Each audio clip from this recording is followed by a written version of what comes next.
সকলোকে জবৰ ভিডিও এটা স্বাগতম জনালো আজিৰ ভ্যাকেন্সি ডিটেইলছ বিলাক মই আপোনালোকৰ মাজত আগবঢ়াম ভিডিওটো সম্পূৰ্ণ চাব প্ৰথমটো ভ্যাকেন্সি আপোনালোকৰ কোম্পানী হায়াৰিং হয় ইয়াতে ভালেকেইটা কোম্পানী আছে হিমালয়া মেৰিকো আইটিসি ইমামি পোষ্ট আছে packaging leveling QR code scanning production সুপাৰভাইজাৰ এই গোটেইবিলাক পোষ্টৰ কাৰণে আপোনালোকৰ যদি এভাৰেজ স্যালাৰি 16300 ৰ পৰা 22000 লৈকে হ'ব according to your post wise অলপ কম বেছি হ'ব আৰু যেটো আপোনালোকৰ ডিউটি টাইম হ'ব হেতু 8 আৱাৰ্ছৰ পৰা 12 আৱাৰ্ছৰ ভিতৰত হ'ব মানে দুটা শিফটত থাকিব 8 আৱাৰ্ছ আৰু 12 আৱাৰ্ছ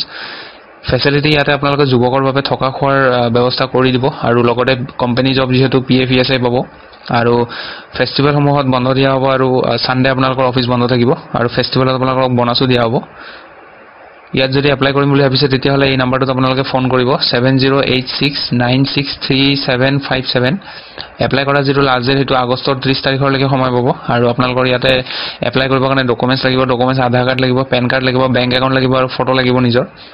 এই ডকুমেন্টছ খিনি হলে আপোনালোকে এপ্লাই কৰিব পাৰে আৰু নম্বৰটো যোগাযোগ কৰি ল'ব পিছৰ ভ্যাকেন্সিটো কিডজিৰ পৰা আহিছে জুৰত গুৱাহাটী পোষ্ট আহিছে ফিমেল টিচাৰ আৰু অফিস এসিস্ট্যান্টৰ ভ্যাকেন্সি আপোনালোকৰ কেৱল ইংলিশ ফ্লুয়েন্ট হ'ব লাগিব ইয়াতে কোৱালিফিকেশনৰ কথা মেনশন কৰা নাই গতিকে ফোন নম্বৰ দিয়া আছে ফোন নম্বৰত আপোনালোকে কল কৰিব কল কৰি কিনে খুদি ল'ব ডিগ্ৰী পাস কৰা হলে আপোনালোকৰ এপ্লাই কৰিব ইয়াতে হয়তো পাৰিব অফিস এসিস্ট্যান্টৰ কাৰণে হাই সেকেন্ডাৰী পাস হ'লে এপ্লাই কৰি চাব পাৰে পিছৰ পোষ্ট আপোনালোকৰ চকিডিংগি ডিব্ৰুগড়ৰ পৰা আহিছে পোষ্ট আহিছে ফিমেল ইংলিশ এক্সপাৰ্টৰ ভ্যাকেন্সি আৰু নেক্সট পোষ্টটো হল part time assistant for a retired সিএৰ পাৰ্সোনেল এসিস্ট্যান্টৰ কাৰণে আপোনালোকৰ excellent English drafting skill is a must বুলি দিয়া আছে মানে ড্ৰাফটিং মানে আপোনালোকৰ যিসকলে নাজানে তেওঁলোকক কৈ দিছো ইংলিশৰ লেটাৰ টাইপ কৰা বা টাইপিং ৰিলেটেড জব আপোনালোকৰ ভালকে কৰিব জানিব লাগিব আপোনালোকৰ স্যালাৰিটো নেগোশিয়েবল হ'ব ইন্টাৰভিউ টাইমত আপোনালোকক জনাই দিয়া হ'ব এপ্লাই কৰিবৰ কাৰণে এই মেইলটোত আপোনালোকে বায়োডাটা পঠিয়াব লাষ্ট ডেট হ'ব আপোনালোকৰ 31 আগষ্ট যদি শৰ্টলিষ্ট কৰে আপোনালোকক ইন্টাৰভিউ কাৰণে মাতিব পিছৰ ভ্যাকেন্সিটো নৰ্থ ইষ্ট মিলিটাৰী স্কুল বিজনিৰ পৰা আহিছে টিচিং ষ্টাফৰ ভ্যাকেন্সি বড়ো টিচাৰ এমএ আৰু বিএড কৰা হ'ব লাগিব স্যালাৰি পাব 15000 টকা হিন্দী টিচাৰ এমএ বিএড কৰা হ'ব লাগিব স্যালাৰি ইয়াতে 20000 টকা পাব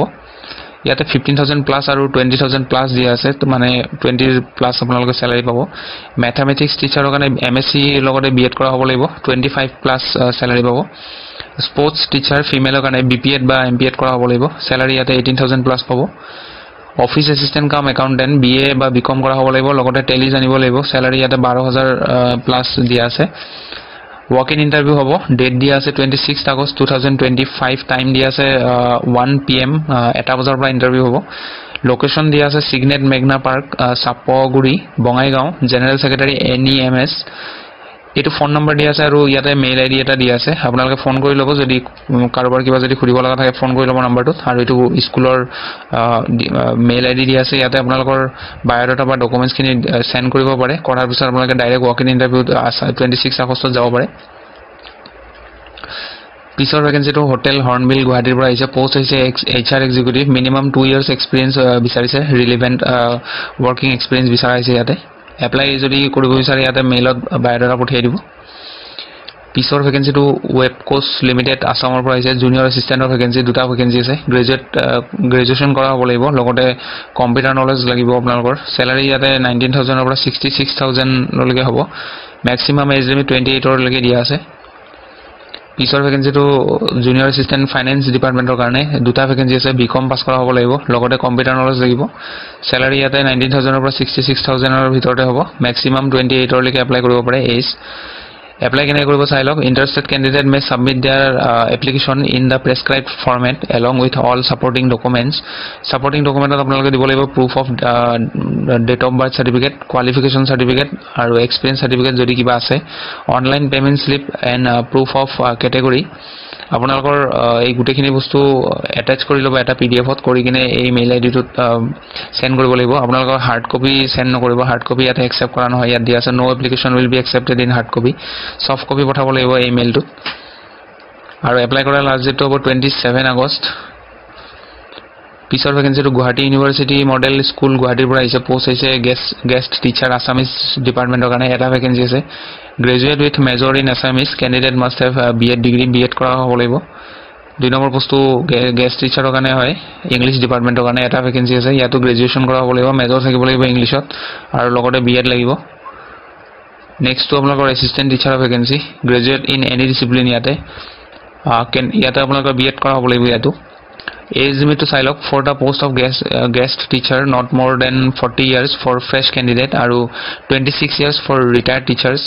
For the post of assistant teacher not more than 40 years. Assistant teacher কাৰণে 40 years ওপৰত হ'ব নোৱাৰে. Salary আপোনালোকৰ ইয়াতে চাই লওক remuneration for the post of guest teacher purely temporary and assistant teacher contractual will be 21,000 per month. Apply কেনেকৈ কৰিব চাই লওক ইয়াতে গেষ্ট টিচাৰ আৰু এচিষ্টেণ্ট টিচাৰৰ কাৰণে দুটা লিংক দিয়া আছে এই লিংক দুটাত আপোনালোকে ক্লিক কৰিব লাগিব ভিডিও ডেসক্ৰিপচনত লিংক দুটা পাই যাব তাত ক্লিক কৰি এপ্লাই কৰি ল'ব আৰু ইয়াতে shortlisted candidate fulfilling the required educational qualification will get information about the details of the interview আপোনালোকক যদি shortlist কৰে ইন্টাৰভিউ কাৰণে মানে shortlist কৰিলে ইন্টাৰভিউৰ কাৰণে আপোনালোকক যোগাযোগ কৰিব এখিনি আছে ভ্যাকেন্সিৰ আপডেট কিবা যদি আপোনালোকে বুজি নাপায় কিবা যদি এপ্লাই কৰাত দিগদাৰি পায় কমেন্ট কৰি দিব মই কৈ দিম আপোনালোকক আকৌ বুজাই দিম সো লগ পাম পুনৰ এটা নতুন ভিডিঅ'ত আজিলৈ ধন্যবাদ সকলোকে